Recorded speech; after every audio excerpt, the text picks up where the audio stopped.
Salut à tous. Alors des fois quand on est blogueur et quand on est chroniqueur, on a des vraies bonnes surprises. Aujourd'hui j'ai eu une vraie bonne surprise. Donc j'ai découvert en avant-première Dangereuse créature, épreuve confidentielle.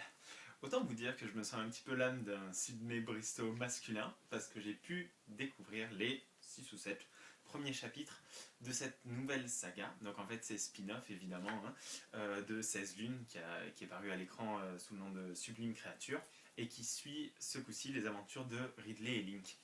Donc honte sur moi, je ne connaissais pas du tout la saga 16 lunes à part ce que j'en avais entendu par les gens autour de moi.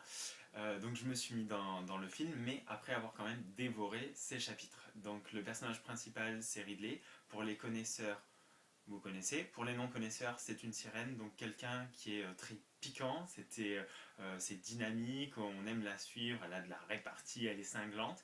Déjà, vous le voyez à la couverture du bouquin que c'est quelque chose de très piquant en fait, hein. Ça flirte un petit peu, c'est dangereux. Donc on est avec les 6 personnages principaux de la saga initiale qui se retrouvent sous la pleine lune évidemment, et Ridley et Link partent ensemble pour New York. C'est leur histoire, c'est leur aventure. De ce que j'ai pu en découvrir, tenez, vous avez qu'à lire. Ah, voilà, vous avez lu. Donc c'est vraiment très sympa. L'écriture est très bonne. J'avais déjà lu du Camille Garcia et du Margaret Stoll. Donc elles perdent rien de leur prestige, hein. C'est très agréable à lire, c'est fluide. De par les personnages, c'est dynamique, ça bouge, c'est magique. Donc on aime beaucoup, ça sort bientôt et je vous le conseille en tout cas. Moi, je le lirai.